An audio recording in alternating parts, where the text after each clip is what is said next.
because that number does not include your network premium, be it your network personal premium or your network small business premium. So you got to understand two different categories. So again, for those who's running for Ruby Elite,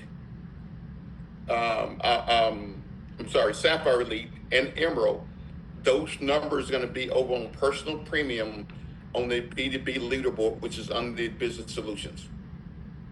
Okay, Kathy, any questions there? No, I'm sorry, I was answering a question, but no. So we want to make sure, folks, because so many people are so close, but you're looking at the numbers on the Ruby Elite Gym board, which includes your small business premium, your network small business premium. Again, the network small business premium is a small business sale that's not attached to a group.